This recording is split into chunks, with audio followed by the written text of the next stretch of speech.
Sir कैसर साहब शुक्रिया जनाब स्पीकर। बिस्मिल्लाहिर्रहमानिर्रहीम। सबसे पहले तो इस आज जो ये कानून पास हुआ है, मैं तो बहुत टेक्निकल आदमी नहीं हूं कि मैं उसकी उस पे बाद में पहले 14 अगस्त जी पे बात करके मैं 14 अगस्त के हवाले से जनाब स्पीकर,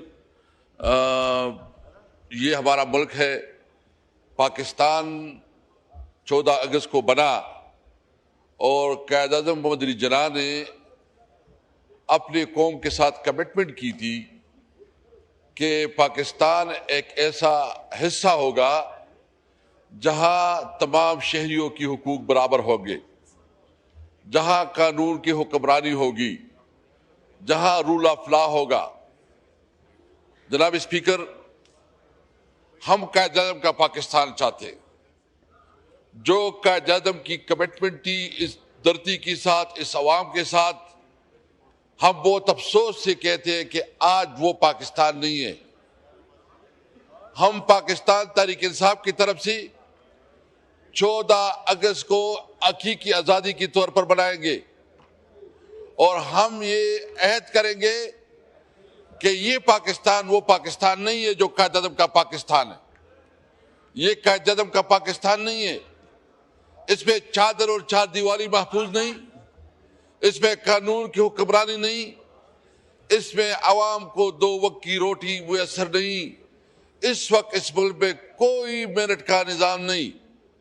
हम अहद करेंगे इस दिन कि वो पाकिस्तान जो क़ायद-ए-आज़म का पाकिस्तान था, जो क़ायद-ए-आज़म ने कमिटमेंट की थी कि इस मुल्क को आईन और कानून के मुताबिक चलना है, तो हम तहरीक इंसाफ 14 अगस्त को क़ायद-ए-आज़म पाकिस्तान के तौर पर एक हकीकी आज़ादी के तौर पर बनाएंगे।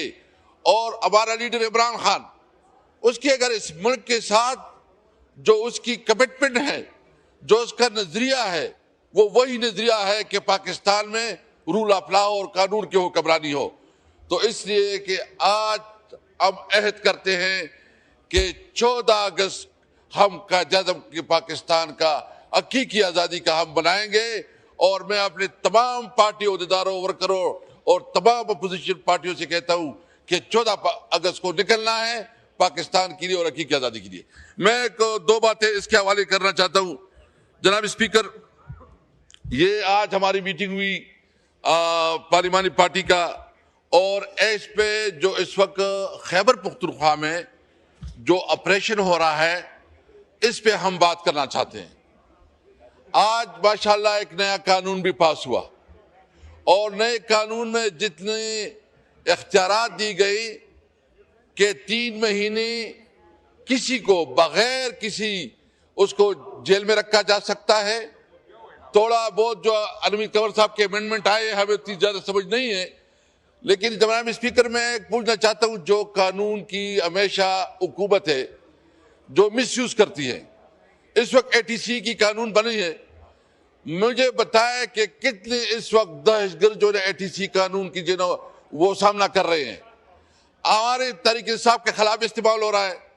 आप जब किसी तारीख पे देखो तो ETC अदालत में तो जलसा लगा होता है, और जिस तरह हमारी अभी जुनैद अकबर साहब ने कह रहे थे कि ये अपनी डेरे में तकरीर करता है और उसके ऊपर ATC के दफे लगते हैं। तो इस तरह कानून साजी जो है ना, ये मिसयूज होती है, ये पॉलिटिकली विक्टिमाइज करती है और ये अपने अपोनेंट के खिलाफ इस्तेमाल होती है। तो इसलिए इस कानून साजी की हम भरपूर मजम्मत करते हैं। और हम पीपल पार्टी से, हमारे मुख्तरम स्पीकर साहब भी रहे हैं, प्राइम मिनिस्टर साहब भी रहे हैं, क्या जो जुल्फ़िकार अली भुट्टो का नजरिया था, इस वक्त जिस तरह ये कानून साजी हो रही, 1973 आइन किधर गया? इस वक्त तो अमलन 1973 के आइन को खत्म किया गया है। इस वक्त तो किसी तौर पर 26वीं आईनी तरमीम के बाद तो 1973 का आइन खत्म हो गया है, उसकी कोई सह नहीं रह गई। क्या जो आपके कायद ने एक बहुत बड़ा तोहफा दिया था, आप ही की पार्टी ने उस तोहफे को खत्म किया, उस नजरिए को खत्म किया, उस कानून को खत्म किया, और आप इसमें हिस्सेदार है क्योंकि आपको इक़्तिदार की मज़ीद पसंद है। मुझे बहुत अफसोस है कि जुल्फ़िकार अली भुट्टो का 1973 कानून और तोहफा आज पीपल पार्टी के हाथों जो है ना वो खत्म हो गया है। ये हमारे सूबे में इस वक्त ख्वाजा आसफ साहब अभी नहीं है, उस दिन वो बात कर रहे थे। देखिए हम क्या चाहते हैं, जो फाटा में इस वक्त कुछ हो रहा है, देखिए आप हमारे जज्बात को देखें, हम अमन चाहते हैं, हम किसी तौर पर वहां दहशतगर्द और किसी को ये इजाजत नहीं देती कि हमारे अमन को बर्बाद करे। हमारे लिए आप जो हमारे जिस इलाके में हम रह रहे हैं वो इलाका तो मार्केट से बहुत दूर है। हमारे पास सिर्फ एक अपॉर्चुनिटी है कि वो अफगानिस्तान और सेंट्रल एशिया तक हमारा कारोबार हो। तो उस पर तो आपने मेहरबानी यही की है कि वहां तो आपने हमारा कारोबार खत्म कर दिया, वहां तो अफगानिस्तान के साथ ताल्लुकात आपने वैसी बिगाड़ दी। और इस वक्त जो पाटा जो हमारा मर्ज एरिया है, उस सार जिस इलाके में इस वक्त ऑपरेशन की तैयारी हो रही है या बाजौड़ में ऑपरेशन शुरू हो गया है, मैं पूछना चाहता हूं ये बॉर्डर किसके पास है, ये बॉर्डर मैनेजमेंट कौन करता है, और फिर ये बॉर्डर मैनेजमेंट इतनी कमजोर कैसी हुई कि इतने लोग आ गए। मैंने उस दिन भी कहा था कि ये जो कुछ हो रहा है ये बेसिकली मादनियात जो हमारे नेचुरल रिसोर्सेज है उस पर कब्जे के लिए सब कुछ हो रहा है। हम किसी तौर पर अपने इलाके में जंग नहीं चाहते, हम ऑपरेशन नहीं चाहते। हम समझते हैं कि ये जो इस वक्त वहां सब कुछ हो रहा है उसके लिए जरूरी ये है कि आप अपने बॉर्डर मैनेजमेंट को मजबूत करें, आप हमें कारोबार के मौके दें, और जो आपकी फॉरेन पॉलिसी है अपनी फॉरेन पॉलिसी को रिविजिट करें। ये कहते हैं कि सूबाई हुकूमत आपका है, भाई सूबाई हुकूमत तो आप हमारा है। अगर कोई ऑपरेशन स्वाबी मर्दान चारसद्दा या दीगर सेटल एरिया में होता है तो सूबाई हुकूमत की जिम्मेदारी है। जो बॉर्डर एरिया के ऊपर आपका एक पूरा paramilitary forces, army forces, check post है, कैसे लोग आ जाते हैं। इसलिए हम मुतालिबा करते हैं, नंबर 1 जो ऑपरेशन हो रहा है वो वफाकी हुकूमत कर रहा है, और वफाकी हुकूमत से हम भी मुतालिबा कर रहे हैं बजाय इसके कि आप हमारे ऊपर गोलियां बरसाएं, आप जो है नाजायज तौर पर लोगों को अपने घरों से बेदखल करें, आप लोगों की प्रॉपर्टी डैमेज करें, लोगों की बच्चियां, हमारे खवातीन, हमारे बूढ़े वो घर से बेघर हों। आप जरूरी इस बात की है कि आप उसकी जो असल हकायक है, जो बुनियाद है, वो अपनी पॉलिसी को आप शिफ्ट करें, अपनी पॉलिसी शिफ्ट लेकर आए। जब आप हमारी हुकूमत में किसी तौर पर, हमारी हुकूमत में 3 साल हमारी हुकूमत रही, कोई बम धमाका नहीं था, कोई ड्रोन अटैक नहीं था, और कारोबार परवान चढ़ा रहा था। आप देख रहे हैं कि हमारी 1.7 बिलियन रुपीस जो है ना हमारा बिजनेस बढ़ गया था। इसलिए हम मुतालिबा करते हैं, और आज हम पूरी हमने फैसला किया है कि इस इजलास के बाद हम वॉकआउट करेंगे, एहतजाज करेंगे, और हम मुतालिबा करेंगे कि जो हमारी अफगान पॉलिसी है उसको रिविजिट करें। हम मुतालिबा करते हैं कि आप हमें अमन का मौका दें, हम किसी तौर पर ऑपरेशन नहीं चाहते। आपने हमें जो हमारे साथ कमिटमेंट की थी स्पीकर साहब, कमिटमेंट हुई थी कि जो मर्ज एरिया होगा उसमें हम आपको आपके 1000 रुपये देंगे 10 साल में। कितने पैसे आपने वफाक दिए? आपने एनएफसी अवार्ड में अभी 14% से हमारा 19% बन गया, क्योंकि जो हमारी मर्ज एरिया सेटल एरिया के साथ खैबर पख्तूनख्वा के साथ मर्ज हो गया, तो जो हमारा एनएफसी में शेयर है वो 19% बन गया है। अभी तक वो नहीं दे रहे हैं। एक सरताज अजीज की जो कमिटमेंट थी, जो कमेटी थी, उसमें कमिटमेंट ये की गई थी कि हर सूबा वफाक एनएफसी अवार्ड में से 3% जो है ना वो फाटा में खर्च करेगा। तो अभी मैं ये मुतालिबा करता हूँ कि नंबर 1, मैं ख़त्म करता हूँ, मैं आखिर में ये कहता हूँ कि नंबर 1 आप एनएफसी अवार्ड में हमारा 3% शेयर को बहाल करें। नंबर 2, आप जो 1000 बिलियन आपने कमिटमेंट की थी उस कमिटमेंट को पूरा करें।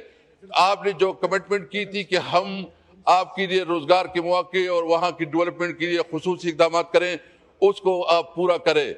और इसके साथ हम किसी तौर पर, चूंकि इमरान खान की पॉलिसी है, ये पार्टी इमरान खान की है, उसने वाज़ेह तौर पर कहा था कि कोई ऑपरेशन नहीं होगा। हम मुतालिबा करते हैं कि अगर किस किस्म का ऑपरेशन है तो हम अपनी तरफ से, अपनी पार्लिमानी पार्टी की तरफ से इसकी भरपूर मजम्मत करते हैं, और हम मुतालिबा करेंगे कि ऑपरेशन को पूरी तौर पर खत्म किया जाए, अमन को मौका दिया जाए। आमिर डोगर साहब।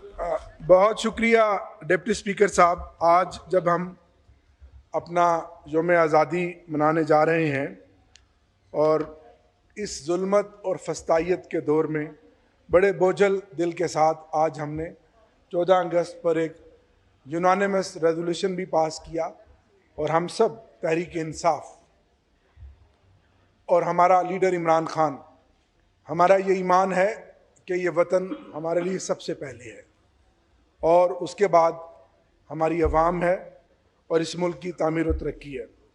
तो जनाब डिप्टी स्पीकर साहब, एक शेर के साथ अपनी बात का आगाज़ करूँगा कि ये दाग दाग उजाला, ये शब गजीदा सहर, ये दाग दाग उजाला, ये शब गजीदा सहर, वो इंतज़ार था जिसका, ये वो सहर तो नहीं।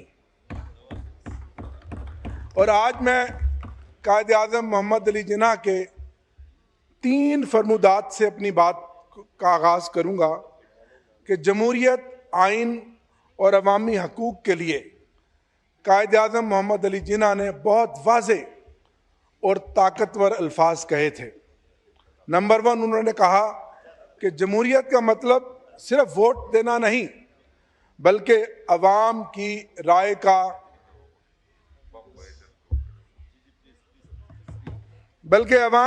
का एहतराम और उनके हकूक़ की हिफाजत है। नंबर 2, पाकिस्तान में हर शहरी को आज़ादी और मसावी मौक़े हासिल होने चाहिए। नंबर 3, जमहूरियत में सबको कानून के बराबर इंसाफ मिलना चाहिए और किसी को ताकत या दौलत के सबब दूसरों पर फोकियत नहीं दी जा सकती। जनाब स्पीकर, आज इस मुल्क में क्या हो रहा है कि जब इंसाफ को आप दबाते हैं और ताकत को अपना कानून बनाते हैं तो फिर रियासत नहीं रहती, फिर रियासत जंगल का कानून बन जाती है। आज मैं बड़े बोझल दिल के साथ ये कहना चाह रहा हूँ इस ऐवान के अंदर कि ये मुल्क इंसाफ के तराजू से खेल रहा है। जब हम 14 अगस्त पर तकारीर कर रहे हैं तो आज इस मुल्क में इंसाफ के तराजू के साथ हम खेल रहे हैं और उसकी मिसालें आपने देखी। अभी कल ही फिर लाहौर की दहशतगर्दी की अदालत ने हमारे कारकुनों और रहनुमाओं को 10-10 साल की सजाएं दी और पाकिस्तान की तारीख में यह पहली दफ़ा हुआ कि ख़वातीन को, इतनी बड़ी तादाद में उन ख़वातीन को जो अपने नज़रिए के लिए इस मुल्क की जमहूरी जदोजहद के लिए इमरान खान के साथ खड़ी हैं, उनको 10-10 साल सज़ा दी। यास्मीन राशिद जो एक बावकार खातून हैं, जिन्होंने हिम्मत के साथ इस मुल्क में शानदार सियासत की है, 72 साल उसकी उम्र है। उनके साथ जरताज गुल वजीर इसी सीट पर पार्लियामेंट्री लीडर बैठी थी और हमें लीड करती थी, उनको 10 साल की सजा दी है। पार्लिमानी सेक्रेटरी रही हैं, उन्होंने भी इस मुल्क के लिए सर्व किया, कंवल शोजब साहिबा, उनको 10 साल की सजा दी गई है। आलिया हमजा जो पहले 2 साल तकरीबन जेल काट कर गई है, उसे 5 साल की सजा दी है। आयशा भुट्टा, उसे 5 साल की सजा दी गई है। और इसके अलावा हमारे सनम जावेद साहिबा, उनको 5 साल की सजा दी गई है। और हमारे हमारे अपोजिशन लीडर उमर अयूब खान साहब, उनको 10 साल की सजा दी गई है। हमारे deputy parliamentary leader Ahmed Chattha sahab, उनको 10 साल की सजा दी गई है। जमशेद दस्ती साहब, उनको नाजायज़, झूठे और बेबुनियाद इल्ज़ामात लगाकर नाअहल किया गया। इसी तरह हमारे लतीफ़ चतराली साहब जो एक वर्कर है, एक सफ़ेद पोश आम आदमी है, 10 साल की सजा दी गई है। राय हसन नवाज साहब हमारे सीनियर रहनुमा, उनको और उनके भतीजे जो MP हैं राय मुर्तज़ा इकबाल साहब, राय हसन साहब को और राय मुर्तज़ा साहब को 10 साल की सजा दी गई है। राय हैदर अली खान साहब को 10 साल की सजा दी गई है। जनाब डिप्टी स्पीकर, ये है इंसाफ, ये है इस मुल्क में सियासी इंतकाम के पहली मर्तबा सूबाई असम्बली का अपोजिशन लीडर मलिक अहमद खान भच्चर, उनको 10 साल की सजा इमरान खान के साथ वफा के जुर्म में। अपोजिशन लीडर उमर अयूब खान 10 साल की सजा इमरान खान के साथ वफा के जुर्म में। जरताज गुल 10 साल की सजा, और सेनेट के अपोजिशन लीडर शिबली फराज साहब, उनको 10 साल की सजा दी गई है। जनाब, आप अवाम की आंखों में धूल नहीं डाल सकते। ये अदालतों को जो आपने खास सियासी बयानिए का आलाकार बनाया है, तो ये जनाब स्पीकर, ये ऐवान सुन ले कि जमहूरियत में इख्तलाफ कोई जुर्म नहीं है। हम अपनी सियासी जदोजहद जारी रखेंगे, और आपने इस मुल्क के इन लीडरान को इस मुल्क की खिदमत के सिले में इनको दहशतगर्द बना दिया है। जनाब हुक्मरानों, ये बात सुन लो कि ताकत का पहिया, हुक्मरानों ये बात सुन लो कि ताकत का पहिया, हुक्मरानों ये बात सुन लो कि ताकत का पहिया किसी एक के लिए नहीं रुकता। हमें इस मुल्क में इंसाफ चाहिए, इंतकाम नहीं चाहिए। हम जेलों से और मुकदमात से डरने वाले नहीं हैं। हम इस जुल्म का मुकाबला इमरान खान के नजरिए से करेंगे और इस फस्तायत को अपनी जमहूरी जदोजहद से शिकस्त देंगे। जनाब, इन हालिया फैसलों ने, जनाब डिप्टी स्पीकर, जब 14 अगस्त है और आज हम मुल्क की तरक्की की और जश्न आज़ादी की बात कर रहे हैं, इन हालिया फैसलों ने इस मुल्क में दोबारा से एक हलचल पैदा कर दी है। और मैं सलाम पेश करता हूं अपने कारकुनों को, अपने लीडरान को, जो आज भी इस फस्तायत के खिलाफ खड़े हैं और जुर्रत के साथ खड़े हैं। आखिर में मैं इन इशार के साथ, इससे पहले मैं अपनी एक बात करूं कि 14 अगस्त का दिन हम यौम आज़ादी के तौर पर मनाएंगे, हम हकीकी आज़ादी के तौर पर मनाएंगे, और पाकिस्तान तहरीक इंसाफ के कारकुनान पाकिस्तान का झंडा लेकर घरों से निकलेंगे। और आज हालत यह है डिप्टी स्पीकर साहब, पिछले 2 दिन से पंजाब पुलिस हमें 14 अगस्त भी मनाने नहीं दे रही। हमारे कारकुनों के घरों पे, हमारे घरों पे पुलिस छापे मार रही है, हमें हरासा कर रही है। ये है जुल्म कि आज हम असेंबली में 14 अगस्त की करारदाद मंजूर कर रहे हैं और बाहर पंजाब की पुलिस और इंतजामिया हमें और हमारे कारकुनों को जश्न आज़ादी। बस अब 8 मिनट हो गए। नहीं, अभी थोड़ी देर बाद। जी, माइक खोलें, माइक। जी डॉक्टर साहब, वाइंड अप करें प्लीज। मैं आखिर में अपनी बात इन इशार के साथ खत्म करूंगा। चमन चमन कली कली रविश रविश पुकार दो, चमन चमन कली कली रविश रविश पुकार दो, वतन को सरफरोश दो, वतन को जान निसार दो। जो अपने गैज़े बेकरां से कोहसार पीस दें, जो अपने गैज़े बेकरां से कोहसार पीस दे, जो आसमां को चीर दें, वतन को वो शहसवार दो।